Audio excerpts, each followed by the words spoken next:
Hello everyone and welcome to a Vampire the Masquerade lore dive into Clan Brujah. With the upcoming Bloodlines 2 just around the corner, I wanted to cover all the clans that will have access to play, and some we don't as of yet. I'd love to hear everyone's thoughts and opinions, and of course, if I miss anything, feel free to comment down below. I have always known the Brujah to rail against the status quo, to fight for their beliefs. Now this city has a fine crop of Brujah. Well met, kin. The hell you call me, runoff? Only what I would call anyone who hailed from the learned clan. Remind me to steer you to Silky. You'll like him. Most Brujah still aren't too fond of the Camarilla. Starving ferrets in a sack. That's how we were, that's how we are. Max is Benny's sire. Some folks get it the wrong way round. Benny is important to you. I was a piece of shit when I was mortal too.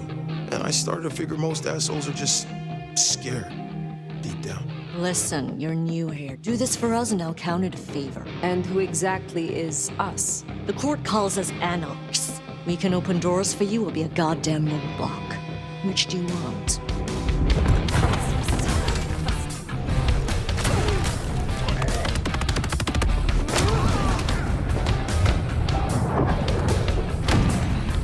So like a Brujah to reek of undesirables. I suppose I must simply endure.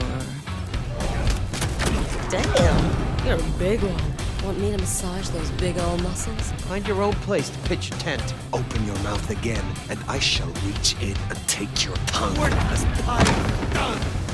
I have slain my share of fellow Brujah. I have no issue doing it again. The learned clan Brujah, also known as the Rabble, are a clan of rebellious and passionate kindred, and are notorious for their explosive tempers and their tendencies to commit anarchy. They have a deep, conflicted history as warrior scholars who champion revolutionary ideals. As such, their powers or disciplines are celerity, which grants supernatural quickness and reflexes, potence, which grants physical vigor and strength, and presence, which grants supernatural allure and emotional manipulation, though most Brujah most likely use it for intimidation and less charm. What we know about the Brujah antediluvian, an antediluvian being the starter of any of the 13 clans, though fun fact, the actual word means before the flood, and could reference many vampires such as Cain himself, but it most always refers to the third generation. But anyway, because of the stories, it is possible to confuse the two individuals involved. The original founder of the Brujah, named as Iliz in one account and as Troil the Elder in another, was eventually diablerized by his childer, Troil, or Troil the Younger. For those who aren't aware, diablerie is when a vampire consumes another vampire's blood and drawing in their soul into one's own, thus drawing upon their power. The Brujah history could be defined by the fall of Carthage, around the 2nd century. A city they claim was a utopia where kindred and mortals coexisted peacefully. This golden age was shattered when rival kindred, particularly the Ventru, caused the city's destruction. The trauma of this loss fuels and has morphed them into the clan's modern-day anti-authoritarianism. In the Dark Ages, the Brujah were a respected high clan of philosopher warriors, but has now since fallen. The influx of new, less disciplined members during the Renaissance led to an internal strife. Over time, the clan's intellectual roots were largely forgotten and replaced by an image of violent troublemakers, though their fierce idealism remains. Within the modern knights of the 20th century, the Brujah are defined mostly by the Anarch Free State, where California has turned into a new kindred society, being created by the Brujah Jeremy McNeil. Though Jeremy McNeil helped create the Anarch Free State, he did not want to become its prince. He summoned the most prominent anarchs of the city to form a revolutionary council that quickly established mechanisms for preserving the Masquerade and also to defend LA against possible counter-revolution, either by the Camarilla or the Sabbat. Though under the oppressive authority of the Camarilla's influence, the invasion of the Kuei Jin, the betrayal of some Brujah such as Tara Kearney, the Free State largely collapsed. They are infamous for embracing whomever they feel like, whenever they feel like, and are the source for most caitiff, because they don't want the responsibility to train their childer.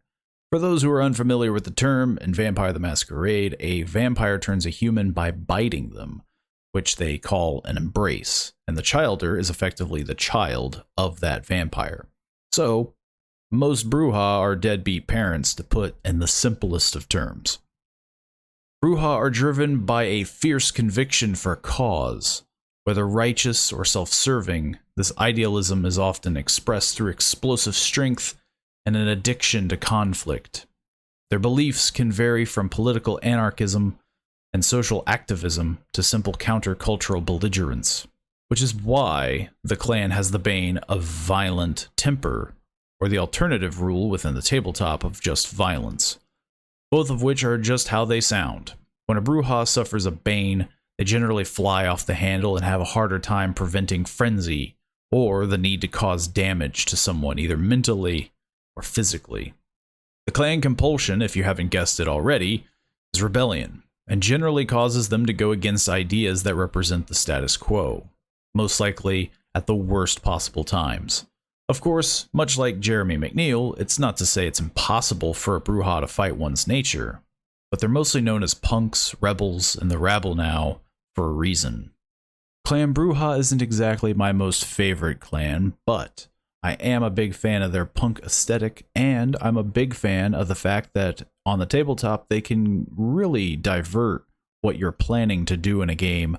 It really makes everyone kind of think on their toes when a big figure comes into play and you have a Brujah player that, lo and behold, has a compulsion. They have to commit violence and their bane acts up and everything just goes wrong all at once. But I'd be curious to hear what you guys think of what drew you in to the idea of playing a Brujah. What made you interested in playing them in Bloodlines 1 or any other game for that matter? That's all I have for now, but in the meantime, let me know your thoughts, as I'd love to hear them. Let me know if I missed any details, and don't forget to subscribe to stay up to date on future videos, some videos being Let's Plays, some being these lore, theory, and discussion videos that will be posted at least once a week. Don't be afraid to let me know some other subjects you'd be interested in, and hopefully I see you all in the next video. See you then.